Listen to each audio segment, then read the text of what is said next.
नमस्कार दोस्तों, आप सभी का स्वागत है आपका अपने YouTube channel study today with Viplav में।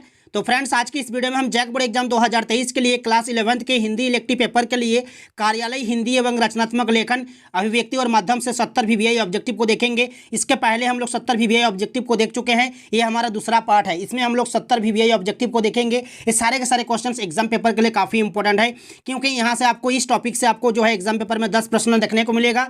प्रश्न संख्या 9 से लेकर 18 तक आपको हिंदी पेपर में देखने को मिल जाएगा। अगर आप इन दोनों वीडियोस को देख लेते हो तो एग्जाम पेपर में आप आसानी से जो है 10 प्रश्नों को हल कर सकते हो, जहां से आपको 10 नंबर आसानी से मिल जाएगा। तो चलिए इन 70 VVI ऑब्जेक्टिव को स्टार्ट करते हैं। वीडियो को लाइक और शेयर कीजिएगा और हमारे चैनल में जुड़े रहने के लिए चैनल को सब्सक्राइब करके रखिएगा। तो चलिए इस वीडियो को स्टार्ट करते हैं। प्रश्न संख्या 71 है कि ध्यानाकर्षण पत्र का एक अन्य नाम है आवेदन पत्र, ज्ञापन, अनुस्मारक या चेतावनी। तो इसका सही उत्तर हो जाएगा अनुस्मारक जो है आपका सही उत्तर होगा। नेक्स्ट है कि जब सचिवालय के एक विभाग द्वारा दूसरे विभाग से अनौपचारिक रूप से कुछ पूछताछ करना अथवा कोई निर्देश लेना या देना होता है तो किस प्रारूप का प्रयोग किया जाता है। यहाँ पर जो क्वेश्चन पूछा है आपको कि जब सचिवालय के एक विभाग द्वारा दूसरे विभाग से अनौपचारिक रूप से कुछ पूछताछ करना अथवा कोई निर्देश लेना या देना होता है तो किस प्रारूप का प्रयोग किया जाता है। सरकारी पत्र या गैर सरकारी पत्र, कार्यालय आदेश या परिपत्र। तो इसका सही उत्तर हो जाएगा गैर सरकारी पत्र, ऑप्शन नंबर बी सही होगा। नेक्स्ट है 73 के अनुस्मारक के बारे में कौन सी बात गलत है। अनुस्मारक में पूर्व पत्र का संदर्भ होता है, इसमें प्रतिलिपि देने का प्रावधान नहीं होता है, इसकी भाषा अपेक्षाकृत कठोर होती है, अनुस्मारक गजट में प्रकाशित होता है। तो इसका सही उत्तर हो जाएगा ऑप्शन नंबर डी। ये जो है बात गलत बोला गया है कि अनुस्मारक गजट में प्रकाशित होता है। ऑप्शन नंबर डी आपका यहाँ पर सही हो जाएगा।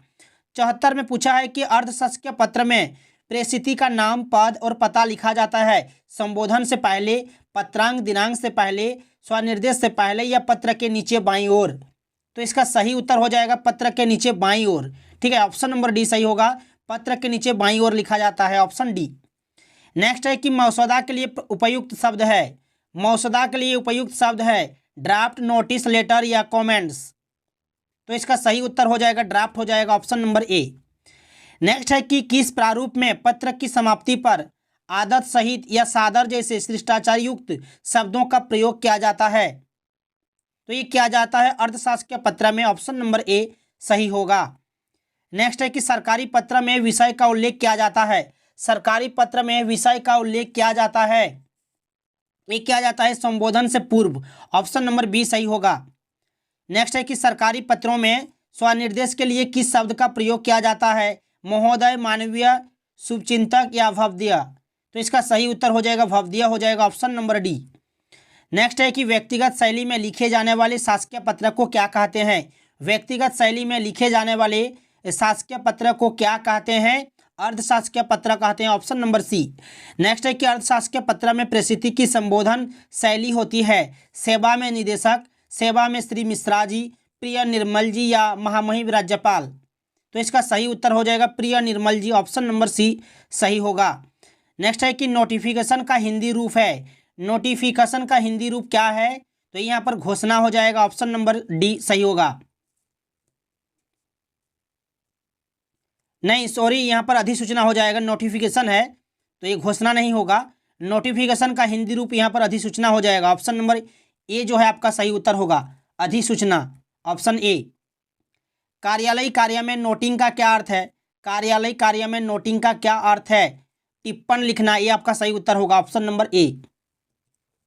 नेक्स्ट है कि कॉन्टिंजेंट नोटिंग का हिंदी रूप है अनौपचारिक टिप्पण, सूक्ष्म टिप्पण, नित्यक्रमिक टिप्पण या आनुषंगिक टिप्पण। तो इसका सही उत्तर हो जाएगा आनुषंगिक टिप्पण।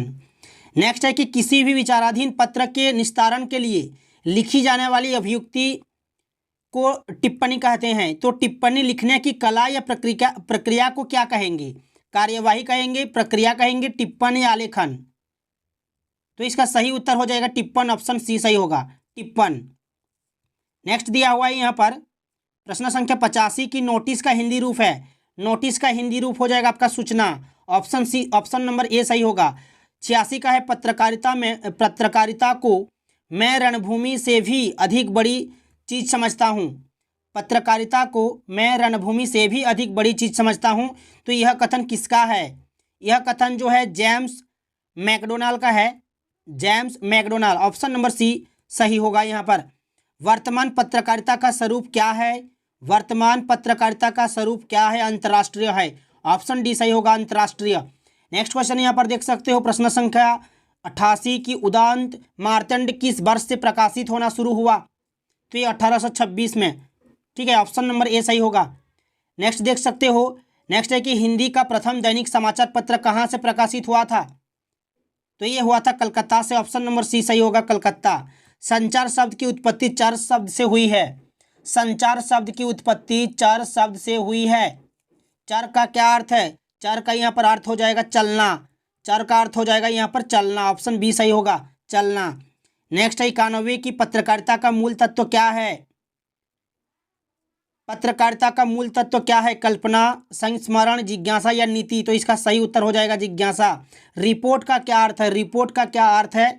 रिपोर्ट का यहाँ पर अर्थ हो जाएगा घटना की ठीक ठीक सूचना।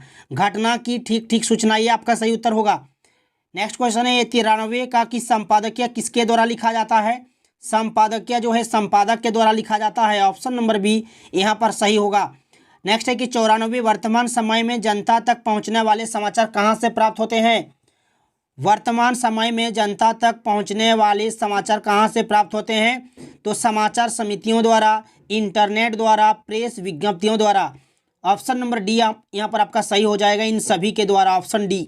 संपादक को उसके विविध कार्यों में सहायता प्रदान करना किसका कार्य है? संपादक को उसके विविध कार्यों में सहायता प्रदान करना किसका कार्य है? सहायक संपादक का, संयुक्त संपादक का, उपसंपादक का, इनमें से कोई नहीं। तो इसका सही अर्थ हो जाएगा यहाँ पर संयुक्त संपादक का, ऑप्शन नंबर बी यहाँ पर सही हो जाएगा। नेक्स्ट है कि समाचार पत्र में किसी भी समाचार के पहले पैराग्राफ को क्या कहते हैं? समाचार पत्र में किसी भी समाचार के पहले पैराग्राफ को क्या कहते हैं? तो ये कहते हैं लीड। क्या कहते हैं? लीड कहते हैं, ऑप्शन नंबर बी सही होगा, लीड। नेक्स्ट है 97 कि निम्न में से कौन सा शब्द समाचार पत्र की पृष्ठ सज्जा से संबंधित है? डिजाइन, मेकअप, लेआउट, ये सभी सही हो जाएगा आपका यहाँ पर, ऑप्शन नंबर डी ये सभी। नेक्स्ट है 98 कि हिंदी समाचार पत्र में साक्षात्कार विधा का शुभारंभ कब हुआ था? हिंदी समाचार पत्र में साक्षात्कार विधा का शुभारंभ कब हुआ था? तो ये हुआ था सन 1905 में, ऑप्शन ए सही होगा। नेक्स्ट है कि साक्षात्कार का व्यापक रूप क्या कहलाता है? अगर आप अभी तक ऑफिशियल मॉडल पेपर को नहीं देखे हो हिंदी इलेक्टिव का, तो इस वीडियो के डिस्क्रिप्शन में आपको लिंक मिल जाएगा, या तो आप प्लेलिस्ट में जाके भी देख सकते हैं, ठीक है। ऑफिशियल मॉडल पेपर को एग्जाम पेपर देने से पहले देख लीजिएगा, ठीक है। नेक्स्ट क्वेश्चन यहाँ पर दिया हुआ है 99 का कि साक्षात्कार का व्यापक रूप क्या कहलाता है? पत्रकार वार्ता, पत्रकार सम्मेलन, प्रेस कॉन्फ्रेंस। तो ये ऑप्शन नंबर डी आपका यहाँ पर सही हो जाएगा, इनमें से सभी हो जाएगा। प्रथम प्रेस आयोग का गठन कब किया गया था? प्रथम प्रेस आयोग का गठन कब किया गया था? सन 1952 में, ऑप्शन नंबर ए सही होगा। जनसंचार प्रक्रिया के प्रमुख तत्व क्या है? जनसंचार प्रक्रिया के प्रमुख तत्व क्या है? स्रोत, संदेश और समाचार माध्यम, संकेतीकरण और संकेत वाचन, संग्राहक और प्रतिपुष्टि। तो ऑप्शन नंबर डी आपका यहाँ पर सही हो जाएगा, इनमें से सभी हो जाएगा। नेक्स्ट है प्रश्न संख्या 102 कि संचार की प्रक्रिया जब बड़े पैमाने पर होती है तब उसे क्या कहते हैं? संचार की प्रक्रिया जब बड़े पैमाने पर होती है तो उसे क्या कहते हैं? तो उसे जनसंचार कहते हैं, ऑप्शन नंबर सी सही होगा। नई संचार भाषा को किसने जन्म दिया है? नई संचार भाषा को किसने जन्म दिया है? तो ये आपका सही उत्तर हो जाएगा यहाँ पर विज्ञान और प्रौद्योगिकी ने, ऑप्शन नंबर ए सही होगा। नेक्स्ट क्वेश्चन यहाँ पर दिया हुआ है कि संचार के मुद्रण माध्यम में किसे शामिल किया जाता है? संचार के मुद्रण माध्यम में किसे शामिल किया जाता है? समाचार पत्र, पत्रिकाएं, पंपलेट्स। तो ये ऑप्शन नंबर डी आपका यहाँ पर सही हो जाएगा, इनमें से सभी। नेक्स्ट क्वेश्चन यहाँ पर दिया हुआ है 105 कि अच्छे विज्ञापन की पृष्ठभूमि में किसका हाथ होता है? तो ये लेखक का होता है, ऑप्शन नंबर सी यहाँ पर सही हो जाएगा, लेखक। नेक्स्ट है कि निबंध का अंतिम भाग क्या कहलाता है? निबंध का अंतिम भाग क्या कहलाता है? निष्कर्ष कहलाता है, ऑप्शन सी सही होगा यहाँ पर। नेक्स्ट है कि निबंध लेखन के माध्यम से निबंध लेखक के किस गुण को परखा जा सकता है? ये जो प्रश्न है ये आपका 2019 में पूछा गया था, और निबंध का अंतिम भाग क्या कहलाता है ये भी 2019 में पूछा गया था, देख सकते हो साइड में लिखा हुआ है, ठीक है। तो इस क्वेश्चन का सही उत्तर कौन सा हो जाएगा? प्रश्न संख्या 107 का सही उत्तर होगा ज्ञान और अनुभव, ये आपका सही उत्तर होगा। 108 है यहाँ पर कि निम्नलिखित में से कौन सा निबंध का एक भाग हो सकता है? भूमिका, खंड, चित्र या कल्पना। तो यहाँ पर सही उत्तर हो जाएगा भूमिका हो जाएगा ऑप्शन नंबर ए। विज्ञान वरदान या अभिशाप विषय पर निबंध लिखने के लिए आप किस शैली का प्रयोग करेंगी? ये 2019 में पूछा गया था। वर्णनात्मक शैली, विचारात्मक शैली, भावात्मक शैली या व्याख्यात्मक शैली? तो इसका सही उत्तर हो जाएगा आपका विचारात्मक शैली जो है आपका सही आंसर हो जाएगा। नेक्स्ट है 110 की फीचर किस प्रकार की विधा मानी जाती है? तो ये विषय प्रधान, ऑप्शन नंबर ए सही होगा। रचनात्मक सर्वप्रथम किसकी अभिव्यक्ति है? रचनात्मक सर्वप्रथम किसकी अभिव्यक्ति है? तो आत्म की, ऑप्शन नंबर ए सही होगा। रचनात्मक यद्यपि प्रकृति प्रदत्त है तथापि इसे किसने पोषित किया जा सकता है? किससे पोषित किया जा सकता है? प्रशिक्षण द्वारा, शिक्षा द्वारा, ये भी दोनों इनमें से कोई नहीं। तो इसका सही उत्तर हो जाएगा ये भी दोनों, यानी कि प्रशिक्षण द्वारा और शिक्षा द्वारा। ऑप्शन नंबर सी सही होगा दोनों। रचनात्मक लेखन की प्रमुख विधा क्या है? रचनात्मक लेखन की प्रमुख विधा क्या है? पत्रकारिता, विज्ञापन, लोकप्रिय संस्कृति। तो ये तीनों ऑप्शन सही हैं, इसलिए ऑप्शन नंबर डी आपका यहाँ पर करेक्ट आंसर हो जाएगा। किस सिद्धांत के अनुसार रचना प्रक्रिया एक रहस्यमय प्रक्रिया है? तो ये आपका दैवी प्रेरणा का सिद्धांत, ऑप्शन नंबर बी सही होगा।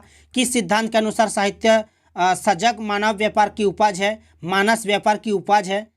मनोवैज्ञानिक सिद्धांत, अनुकरण का सिद्धांत, यथार्थवादी सिद्धांत, स्वच्छंदतावादी सिद्धांत? तो यहाँ पर सही उत्तर हो जाएगा यथार्थवादी सिद्धांत, ऑप्शन सी सही होगा। रचनात्मक लेखन में भाषा का सबसे पुराना रिश्ता किससे है? रचनात्मक लेखन में भाषा का सबसे पुराना रिश्ता किससे है? तो ये आपका सही उत्तर हो जाएगा यहाँ पर प्रतीक। किसकी खास विषय पर सामान्य लेखन से हटकर किया गया लेखन डैश कहलाता है? काव्य लेखन, पत्र लेखन, विशेष लेखन या कहानी लेखन? तो इसका सही उत्तर हो जाएगा यहाँ पर विशेष लेखन हो जाएगा, ऑप्शन सी सही होगा। नेक्स्ट क्वेश्चन यहाँ पर देख सकते हो, प्रश्न संख्या 118 की फीचर में तथ्यों की प्रस्तुति का ढंग होता है। फीचर में तथ्यों की प्रस्तुति का ढंग कैसा होता है? निरस, व्यापक, मनोरंजक या संकुचित? तो यहाँ सही उत्तर हो जाएगा यहाँ पर मनोरंजक हो जाएगा। निबंध लेखन का प्रमुख भाग या अंग है? प्रस्तावना या भूमिका, मध्य भाग का विषय का विस्तार, निष्कर्ष या उपसंहार, ये सभी? तो यहाँ पर सही उत्तर हो जाएगा ये सभी हो जाएगा। नेक्स्ट है कि विज्ञान, आतंकवाद आदि निबंध किस श्रेणी में आते हैं? विचारात्मक, भावात्मक, वर्णनात्मक या विश्लेषणात्मक? तो इसका सही उत्तर हो जाएगा विचारात्मक हो जाएगा। नेक्स्ट है कि अर्थव्यवस्था, अंतर्राष्ट्रीय संबंध आदि से संबंधित निबंध किस श्रेणी में आते हैं? तो ये आते हैं आपका व्याख्यात्मक श्रेणी में, ऑप्शन बी सही होगा यहाँ पर। साहित्यिक अभिव्यक्ति में रचनात्मक लेखन का माध्यम है? साहित्यिक अभिव्यक्ति में रचनात्मक लेखन का माध्यम कौन सा होगा यहाँ पर? तो विचार, बोली, भाषा या रंग? तो इसका सही उत्तर भाषा हो जाएगा यहाँ पर, ऑप्शन नंबर सी। नेक्स्ट है कि सीमित शब्दों में अपनी बात सामने रख देने का कौशल किसकी रचनात्मकता का सबसे बड़ा प्रमाण है? तो ये आपका पत्रकारिता की, ऑप्शन नंबर ए सही होगा।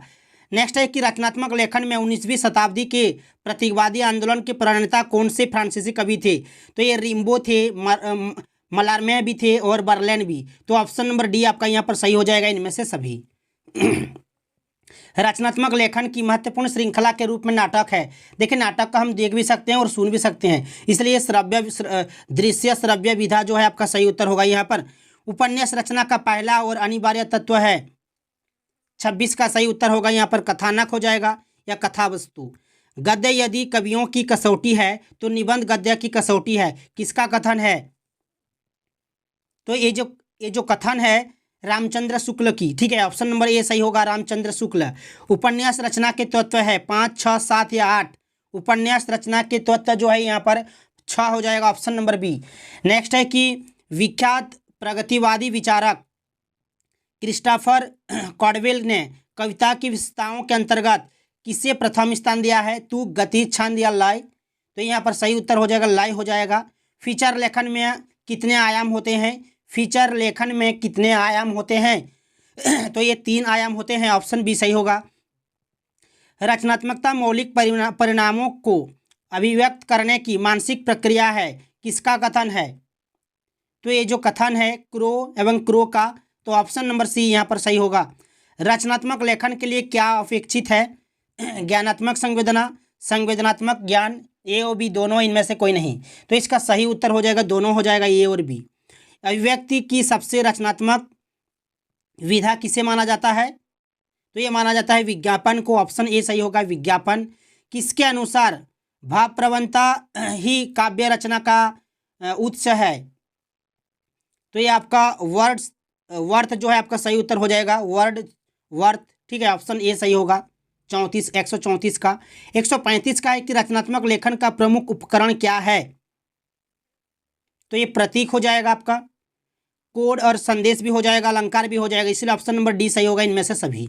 सभी से रिक्वेस्ट है वीडियो को लाइक और शेयर कीजिएगा, और इसके पहले का वीडियो देखने के लिए आपको प्लेलिस्ट जाना पड़ेगा, या तो आप इस वीडियो के डिस्क्रिप्शन में लिंक डाल दूंगा, देख लीजिएगा, ठीक है। वहाँ पर आपको 70 जो है VBA ऑब्जेक्टिव मिल जाएगा, ठीक है। नेक्स्ट क्वेश्चन है कि रचनात्मक लेखन में भाषा के किस रूप का प्रयोग होता है? रचनात्मक लेखन में भाषा के किस रूप का प्रयोग होता है? तो ये मौखिक रूप, लिखित रूप, मानक रूप, इन सभी। तो ये आपका सही उत्तर हो जाएगा इनमें से सभी, ऑप्शन डी। नेक्स्ट है कि आलेख एक विधा है गद्य लेखन की, पद्य लेखन की, लघुकथा लेखन की, या रिपोर्टाज लेखन की? रिपोर्टाज लेखन की। तो 136 का सही उत्तर हो जाएगा, 137 का सही उत्तर हो जाएगा यहाँ पर गद्य लेखन की हो जाएगा, ऑप्शन नंबर ए। निबंध डैश साहित्य की एक विधा है। 138 जो है यहाँ पर गद्य साहित्य की एक विधा है, यहाँ पर ऑप्शन बी सही होगा। स्थान, व्यक्ति विशेष, ऋतु विशेष आदि से संबंधित निबंध है, भावात्मक, वर्णनात्मक, या विचारात्मक, या व्याख्यात्मक? तो इसका सही उत्तर हो जाएगा वर्णनात्मक हो जाएगा। नेक्स्ट 140, निबंध लेखन में किस शीर्षक के अंतर्गत निबंध का सार प्रस्तुत किया जाता है? तो यहाँ पर जो है आपका निष्कर्ष, ये आपका सही उत्तर हो जाएगा। चलिए और 2 क्वेश्चन आपको एक्स्ट्रा बता देता हूँ। रचनात्मक लेखन का महत्वपूर्ण घटक है, रचनात्मक लेखन का महत्वपूर्ण घटक यहाँ पर अनुभव से प्राप्त संवेदना हो जाएगा, बुद्धि या विचार एवं कल्पना हो जाएगा, लक्ष्य या उद्देश्य भी हो जाएगा, इसलिए ऑप्शन नंबर डी आपका यहाँ पर सही उत्तर हो जाएगा। पत्रकारिता में रचनात्मकता का तत्व होने के कारण इसे कहा जाता है, रचनात्मक साहित्य कहा जाता है, गंभीर साहित्य, तात्कालिक साहित्य, या संस्मरण साहित्य? तो इसका सही उत्तर हो जाएगा यहाँ पर ऑप्शन नंबर सी, तात्कालिक जो साहित्य है ये आपका सही उत्तर हो जाएगा। तो ये था 70 VBA ऑब्जेक्टिव का सॉल्यूशन। वीडियो को अगर अच्छा लगा तो वीडियो को लाइक और शेयर कीजिए, और हमारे चैनल में जुड़े रहने के लिए चैनल को सब्सक्राइब करके रखें। तो मिलते हैं नेक्स्ट वीडियो में।